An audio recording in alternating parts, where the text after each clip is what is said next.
You're listening to Financial Advisor Marketing, the best show on the planet for financial advisors who want to get more clients without all the stress. You're about to get the real scoop on everything from lead generation to closing the deal. James is the founder of theadvisorcoach.com, where you can find an entire suite of products designed to help financial advisors grow their businesses more rapidly than ever before.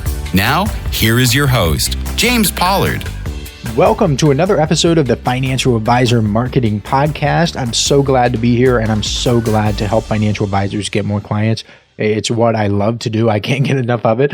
But I got an email from a financial advisor who explained that these podcast episodes were so good that he was worried about subscribing to the James Pollard Inner Circle newsletter because he thought that it wouldn't be much added benefit. I hope that makes sense to you. And honestly, I'm even honored that he would think that at all, because that's a compliment to me. Thank you for listening to the show, and thank you for saying that it's good. I appreciate that.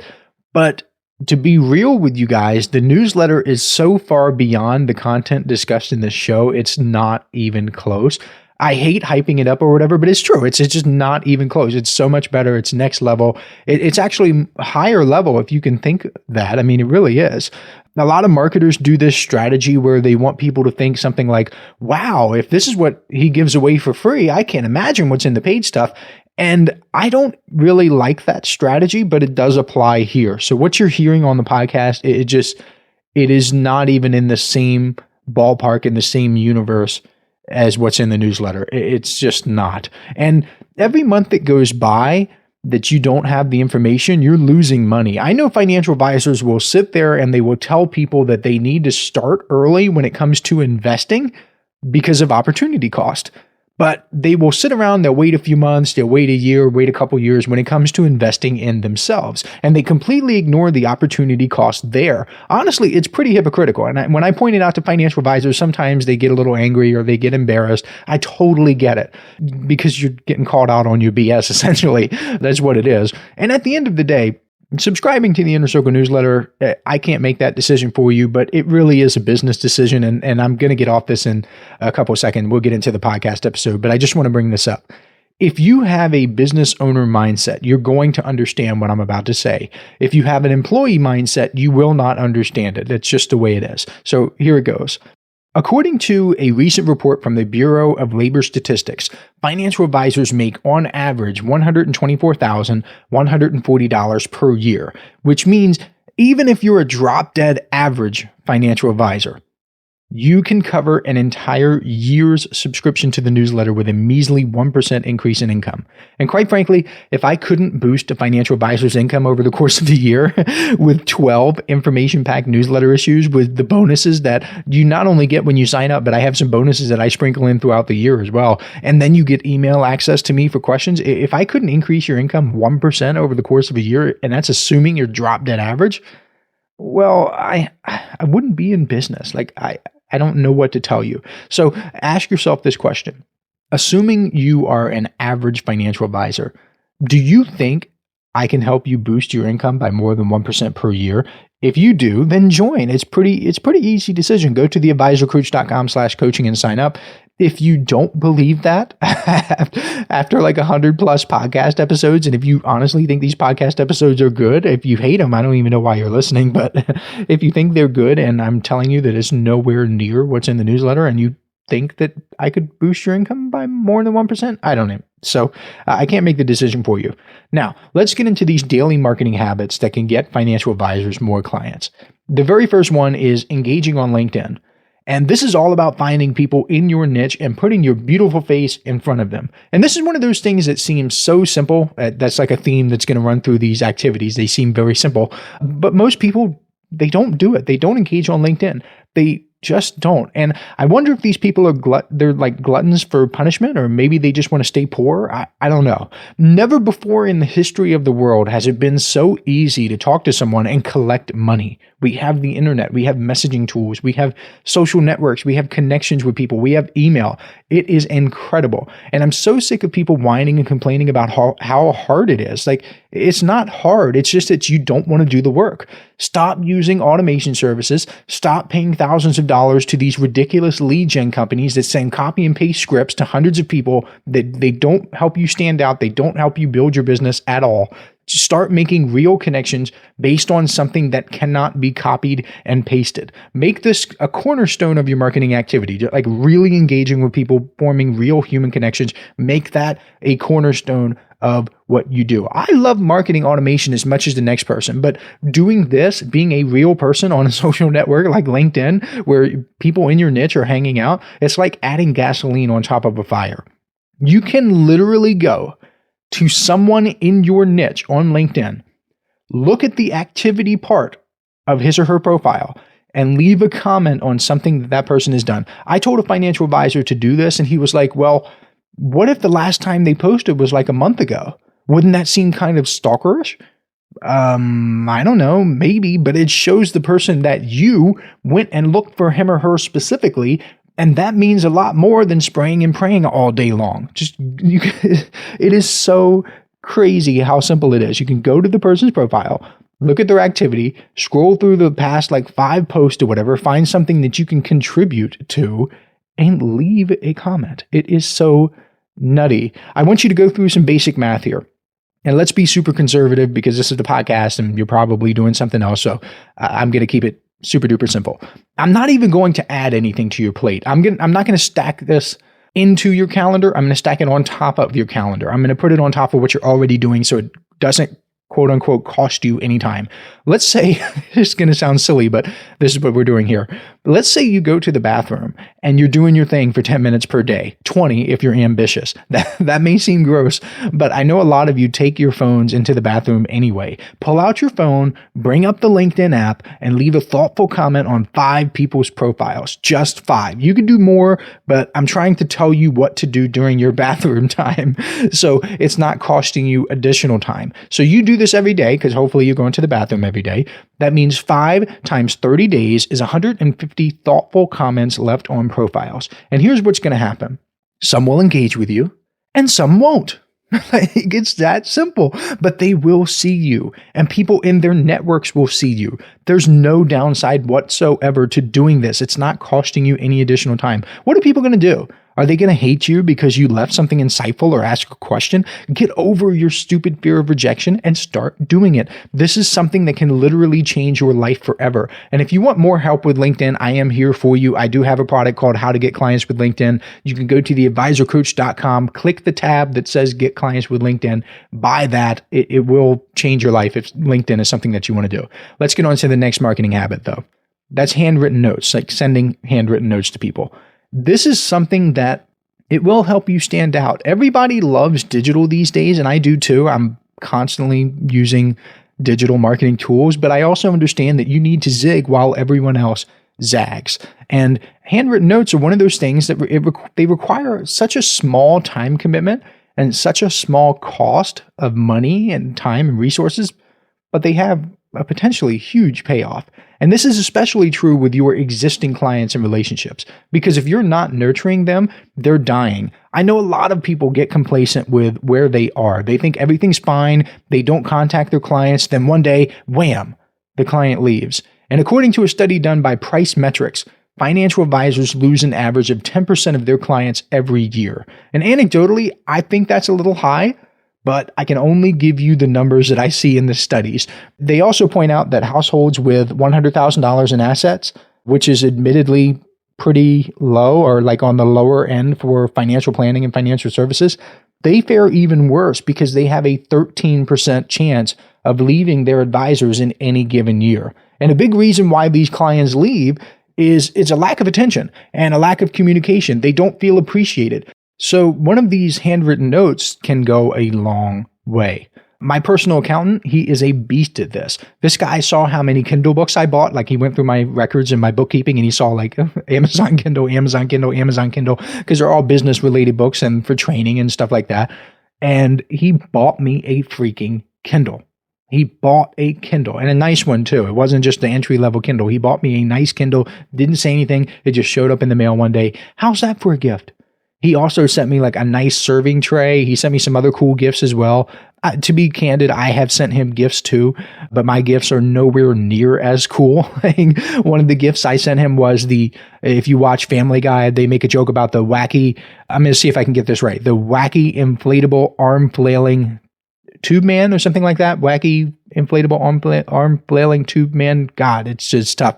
If you go to YouTube and you type that in, Family Guy wacky inflatable, it's going to come up. So I sent him that. I'm being serious. I sent that to him as a gift, and it doesn't compare to a Kindle, but he sent me a Kindle and a whole bunch of other gifts. And if he can do that, then you can send a card. And one particular tactic that works well is sending postcards. So the next time you're on vacation, grab a stack of those postcards in the hotel lobby or in the CVS or Walgreens in the area where you're vacationing. Grab those postcards and fire them out to your clients. People love getting postcards, and they're so rare these days. It's almost like vintage or retro. I recently sent an email out to my email list about someone in Las Vegas who used postcards to generate $12,500 worth of leads every single week. And that's one of the gifts you get for being on my email list, I should say. But postcards are so cool. People are so used to social media photos and Instagram and LinkedIn and Facebook and seeing not only what people have for dinner and cute cat photos, but also where people go on vacation. So postcards have kind of lost their touch, but people still love them. Hey, financial advisors. If you'd like even more help building your business, I invite you to subscribe to James's monthly paper and ink newsletter, The James Pollard Inner Circle. When you join today, you'll get more than $1,000 worth of bonuses, including exclusive interviews that aren't available anywhere else. Head on over to theadvisorcoach.com/coaching to learn more. Number 3, find one thing to test. And this is if you have a huge business. So for the small percentage of financial advisors listening to this show who are making millions of dollars per year in personal income, this is for you. Thinking of things you can test every single day that's CEO level work. That's business owner work. This is high level stuff. If you have a smaller business, you most likely won't be able to test one thing every day because you just don't have the resources to do it. You don't have enough going on. You don't have enough on your plate, and you don't have enough people to carry out the things you want to test. You can't just easily delegate like someone who's making multiple millions per year, but you can still do one thing a week, maybe one thing every 2 weeks. You can figure it out. So what does this look like? It means testing your email subject lines. It means testing your email signature. It means sending a new direct mail piece, trying a new voicemail, tweaking your LinkedIn connection request approach, testing a new message to people on LinkedIn. You could even try a new marketing strategy entirely. But I do want to give the caveat that you should not give up after 1 week or 2 weeks or 1 month. You want to make sure you do any new marketing strategy long enough to get statistically significant results.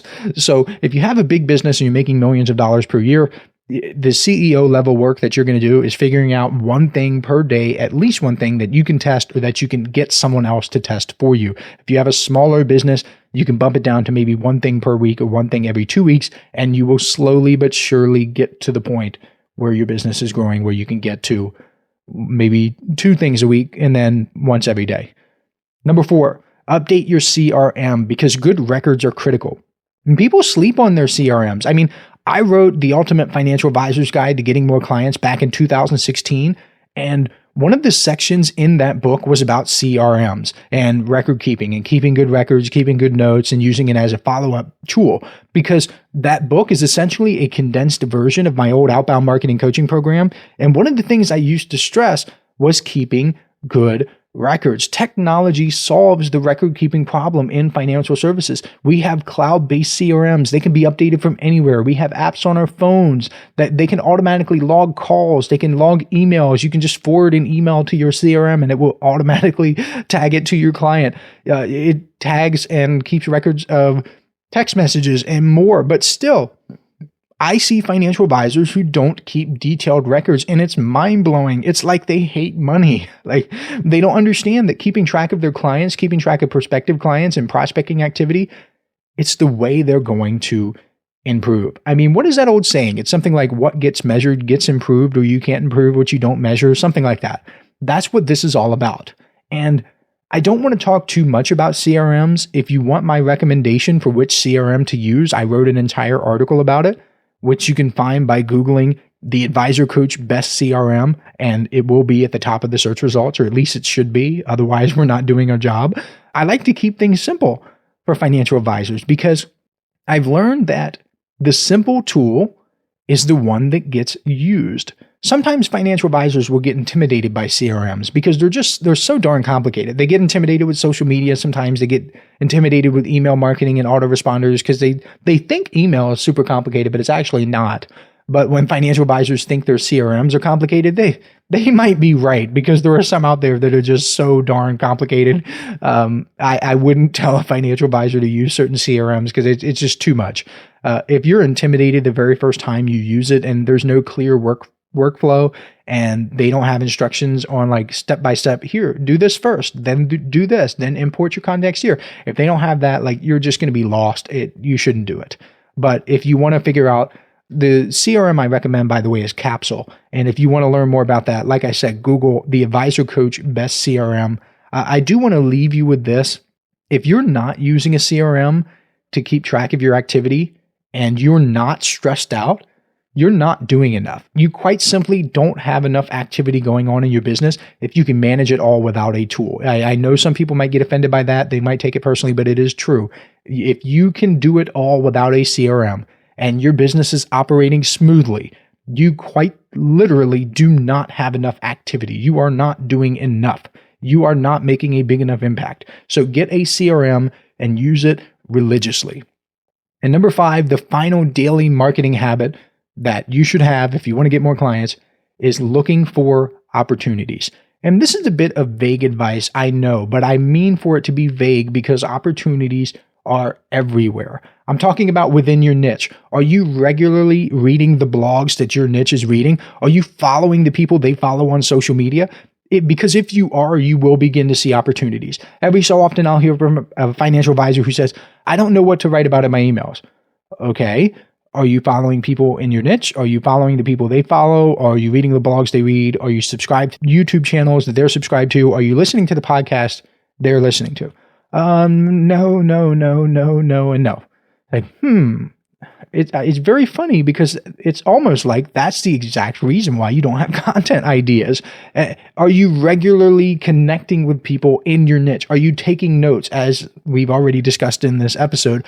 Because if you are, you will begin to connect the dots on how to help other people. You'll see what they're interested in, what they're not interested in. You'll begin to get content ideas. I mean, if you're a financial advisor and you specialize in working with physicians, okay, you could go to YouTube right now, look at whoever the popular physician YouTube channel is. I honestly have no idea, but I imagine there's got to be 3 or 4 that are just crushing it in the physician space. You go to their YouTube channel and you sort their videos by most popular. And you take a look at the 5 most popular YouTube videos that they posted, and you look at the titles. And you figure it out. Actually, you know what? Since I'm recording this podcast and I can pause and stop or whatever, I'm actually going to do that right now. So I am going to pause this podcast and I'm going to come back when I get these videos. Okay, I am back. Ain't technology great? So I actually paused my recording, went to YouTube. Well, first I went to Google and I typed in most popular physician YouTube channels and got a list of the most popular channels. And one of them was a channel called Strong Medicine. So I went on over to YouTube, typed in Strong Medicine and clicked on the channel.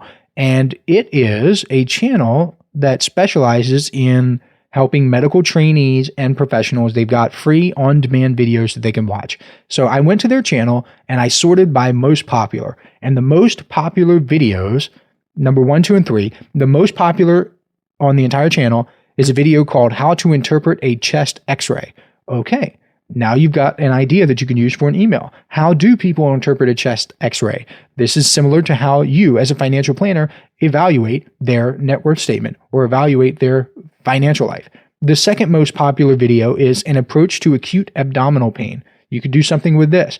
You can write an article about acute abdominal pain, how they know something is wrong, but they don't know exactly what. And sometimes in the financial life, people know something's wrong, but they don't know exactly what. And then number 3, the most popular video on this channel is what is a normal heart rate? So you could say the normal heart rate is this. This is one of the first things you learn as a medical trainee.